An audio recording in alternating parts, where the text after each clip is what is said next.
Hello friends, আমাদের channel gardener স্গ্যাজেটসে আপনাদের স্বাগত জানাই। আজ আমরা এমন একটি গাছ নিয়ে আলোচনা করব যাকে ফ্রুট স্যালাড প্ল্যান্টও বলা হয়ে থাকে। গাছটি হলো মনস্টেরা ডিলিসিওসা। 1693 সালে মনস্টেরা প্রথম আবিষ্কৃত হয় এবং মনস্টেরার অরিজিন যদি বলি, সেন্ট্রাল আমেরিকার ট্রপিক্যাল রিজিয়ন অর্থাৎ মেক্সিকোর সাউদার্ন মোস্ট পার্ট থেকে পানামা পর্যন্ত যেটা বিস্তৃত, এবং মনস্টেরা হাওয়ের বিভিন্ন অঞ্চলেও পাওয়া যায়, যেখানে গাছটিকে প্রথম ইন্ট্রোডিউস করা হয়েছিল। মনস্টেরা একটি ল্যাটিন শব্দ যা এসছে মনস্ট্রাম শব্দ থেকে, অর্থাৎ যার অর্থ হলো দানব।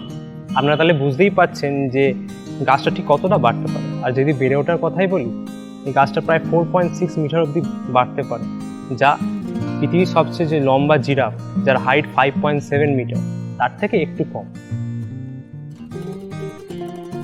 অন্যান্য যে কোনো গাছের মতোই পিট মিশ্রিত ওয়েল ড্রেন সয়েল মনস্টেরার জন্য প্রয়োজন, এবং আর্দ্র মাটিতেও থাকতে মনস্টেরা পছন্দ করে, এবং মাঝারি মানের দোআঁশ মাটি বা ভারী কাদা মাটিতেও মনস্টেরা হয়। তবে এর জন্য যেটা সবচেয়ে ভালো সেটা হচ্ছে মাঝারি মানের আর্দ্র মাটি হলে খুব ভালো হয়।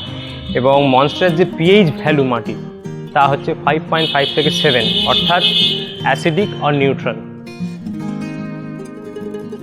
চিরসবুজ এই উদ্ভিদ মনস্টেরার বেড়ে ওঠার জন্য ব্রাইট ইনডাইরেক্ট সানলাইটটা খুব প্রয়োজন। এই যে ইনডোরে রাখলে মনস্টেরাকে বছরে অন্তত একবার হলেও আউটডোরের ডাইরেক্ট সানলাইটও আনতে হবে আমাদের। সানলাইটে মনস্টেরার পাতা হলুদ বা বাদামি হয়ে যেতে পারে, সেটা যাতে না হয় সেই দিকে আমাদের খেয়াল রাখতে হবে। বেশিরভাগ মনস্টেরা স্পিসিসের বেড়ে ওঠার জন্য 18 থেকে 30 ডিগ্রি সেলসিয়াস টেম্পারেচারটা খুব প্রয়োজন, এবং 15 ডিগ্রি সেলসিয়াসের নিচে টেম্পারেচার মনস্টেরা সহ্য করতে পারে।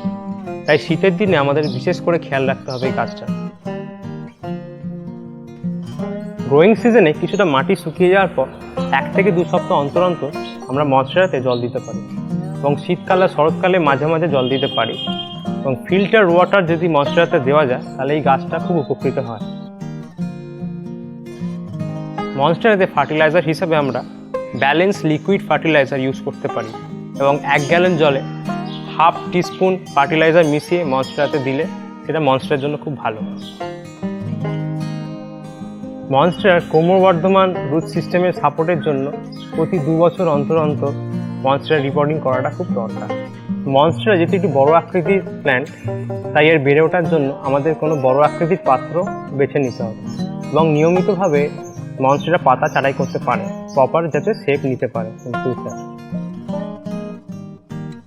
মনস্টেরা ডিলিসিওসা সুইস চিজ প্ল্যান্ট নামেও পরিচিত, এবং এয়ার লেয়ারিং এই গাছের একটি কমন প্রপাগেশন পদ্ধতি।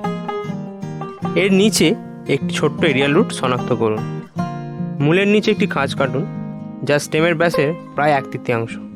এই জায়গাটি খাঁজ, মূল এবং নোড়, যেখানে পাতা কাণ্ডের সাথে মিলিত হয়, স্যাঁতস্যাঁতে ফুলের বা স্পাগনাম শ্যাওলা দিয়ে মুড়ে দিন। প্লাস্টিকের মধ্যে শ্যাওলাটি যথেষ্ট শক্তভাবে মুড়তে হবে যাতে এটি সুরক্ষিত থাকে, তবে যথেষ্ট আলগাও ছাড়তে হবে যাতে আপনি এটি খুলতে পারেন এবং শিকড়গুলি পরীক্ষা করতে পারেন। আপনি স্টিং বা অন্যান্য বন্ধন দিয়ে শ্যাওলা এবং প্লাস্টিক সুরক্ষিত করতে পারেন। একবার আপনি শিকড় দেখতে শুরু করলে কাণ্ডটি কেটে নতুন মাটিতে রোপণ করুন। বর্তমানে প্রায় 45টির মতো স্বীকৃত প্রজাতি মনস্টেরা আছে, তার মধ্যে মনস্টেরা ডিলিসিওসা যে কোনো মনস্টেরা প্ল্যান্টের এটি গডফাদার হিসেবে বিবেচিত হয়, এবং এই স্পিসিসটা সবচেয়ে জনপ্রিয় একটি স্পিসিস, এবং এটা একটি কমন স্পিসিসও আমরা বলতে পারি। মনস্টেরা ভেরিয়েগাটা এই বৈচিত্র্যময় স্পিসিসটি মনস্টেরা প্ল্যান্টসের একটি রেয়ার ফাইন্ড আমরা বলতে পারি।